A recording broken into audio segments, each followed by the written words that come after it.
A Time for Change, Chapter 5, New House, Strange Vibes. Amari had several weird dreams that night. She dreamed about mean girls dumping milk on her in the school cafeteria. She dreamed that her hair all broke off because her mom had left the relaxing chemicals on too long and that she had to go to school practically bald. She dreamed that she had an older brother who was in the same high school she attended. By the time morning rolled around, Amari felt like she had gone through a million adventures in real life. She was wiped out. The last 5 hours of the drive to Raleigh flew by. Amari enjoyed seeing Lake Anna and the James River out her window. There were more colored-only signs at the rest stop in Virginia. But Amari told herself that perhaps her mother had had the right idea last night. She should just focus on the positive. There was certainly no sense in getting mad every time you had to stop to use the bathroom. As they approached the city of Raleigh, Mrs. Johnson was navigating since she was an excellent map reader. Amari's dad exited the highway. Winding their way through downtown Raleigh, Amari rolled down her window. She loved the sun on her face and enjoyed how the breeze felt much warmer than it had back in Boston. After a few minutes, she noticed a sign that said Battery Heights. "Isn't that where our house is?" Amari asked her mother. "Good eyes, Amari. You're right. We must be getting really close," Mrs. Johnson replied. "Lamar, take the second left onto Miller Street." Amari turned her head quickly from side to side as if she were watching a tennis match between Rod Laver and Alex Almedo. She tried to take in everything, what kind of flowers people planted, where the mailboxes were, the colors of the houses, and so on.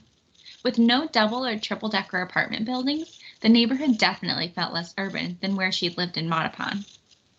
All of the houses in Battery Heights were set back from the street. The majority of them looked to be only 1 story high, which was also very different. She didn't see any little corner stores like Parker's back home. Amari wondered where a black girl like herself would go if she had money for a candy bar or a snack with friends. "If I ever make any here," she thought. Amari was shaken from all the thoughts floating around her head when her mother announced, "We're here. This is it." Her father pulled into the concrete driveway. "What do you think, Amari Jane?" "Wow, it's nice," Amari replied. "The neighborhood seems modern and kind of fancy. How many houses did you and Mom visit that weekend I stayed at Jackie's?" "About 7 or 8, I think," her mom said. "This one is very light inside. I know how you and your dad don't like dark rooms.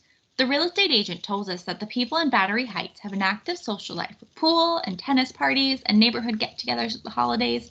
Apparently there are a number of kids living here too." "That sounds great. Can I go explore the house?" Amari was excited to see what the inside looked like. "Of course," her dad said.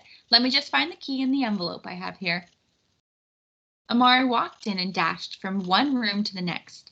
The house had 3 decent-sized bedrooms, a kitchen with a little breakfast nook, a formal dining room, a simple bathroom with pink tiles and a matching toilet, and a spacious living room. All the rooms had windows, but the living room window was divided into 3 separate sections that opened out and overlooked the front garden. Whoever had lived in this house before them must have had a green thumb, and the magnolia tree was just starting to bud. Amari was dying to figure out which bedroom was hers. Her dad said she could choose either of the smaller 2 bedrooms, since Tamara wouldn't care. After all, she lived at college most of the year anyway. Amari chose the room at the far end of the house. It was painted light green and had 2 windows, one of which had several trees close by. Her room even had a little closet. Her old room in Boston had a small built-in storage cabinet, but no closet. Amari's mom had told her on the car ride that their house in Raleigh was only built a couple of years earlier, so everything was in good shape. Unlike Mattapan, which had been inhabited for a long time, the Battery Heights subdivision started developing around 1956. That's why it seemed more modern than her old neighborhood. Amari and her parents brought in the few bags they had in the car. Amari was keen on exploring the nooks and crannies of the yard and walking around the neighborhood. Unfortunately, her father had other plans. "I know we just got here, Amari, and that you've been in the car a lot, but the movers are due here in a couple of hours. Since tomorrow is Sunday and the grocery store will be closed, I'm thinking we should get at least a little food for the weekend. Then you and your mother can do a bigger shop when I go to work on Monday." "Rats! I really wanted to stay here." Her dad raised his eyebrows at her. "Yes, sir, I'm coming," she said. They found an A&P market not too far away and got a few bags of groceries. Amari found it strange that practically everyone in the store was black. She didn't see any white folks in the store and didn't hear anyone speaking languages besides English, which definitely was different from Mattapon's markets. The movers arrived later than expected, so it was dark out when they showed up. By the time they left, it was nearly 10 o'clock. Amari was disappointed that she couldn't sleep in her own bed, but since she found some of her blankets in a well-labeled box, she decided to crash on the carpeted floor of her new room. On Monday's morning, Amari's dad was up and out of the house super early. She guessed he was nervous about traffic and getting to work on time. She sat in the sunny breakfast nook eating a bowl of cornflakes. "Mom, can we go to town today? I'd like to get a few things to decorate my new room, like maybe a bulletin board and a frame to hang up Jackie's sketch of us." "I don't see why not. I have some errands to do myself. The shops will be closed by the time Dad gets back from work with the car. Put on a nice dress, please."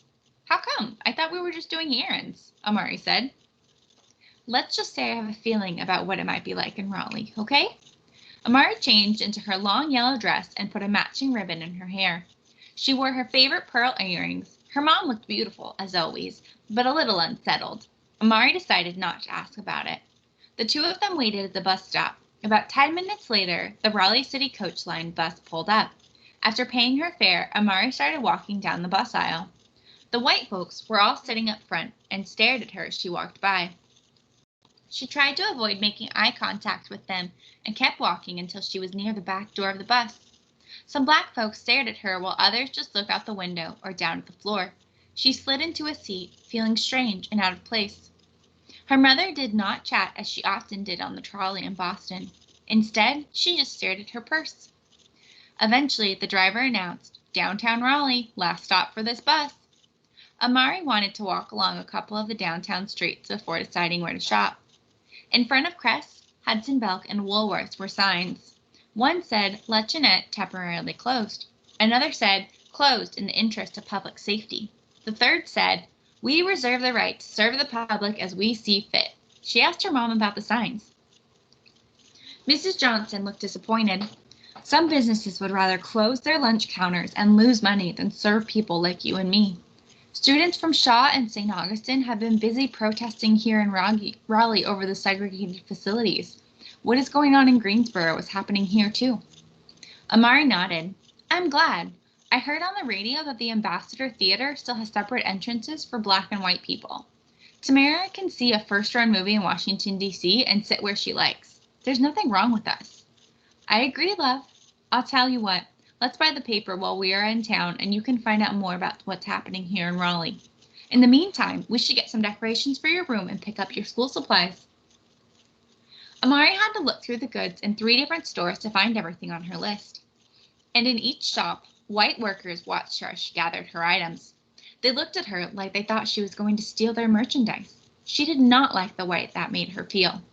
All week, Amari and her mom got acquainted with Raleigh and Battery Heights. One of their new neighbors brought over a peach pie. Another dropped off a basket of biscuits and gravy. Amari had seen some kids at a distance, but none of them looked to be quite her age. But there might be some chances for her to babysit, by the look of things. The evening before the first day at her new school, Amari spent loads of time trying to decide what to wear. She finally decided on a sweater and skirt set she'd gotten just before leaving Boston. That night, she also had her mom straighten her hair. She hated the smell of the hair relaxers. They stung her eyes and stank up the house. But she was not going to start school without her hair looking as smooth as she could get it. She had no idea what was in fashion down in Raleigh. She did not want to stand out in her new high school if she could avoid it.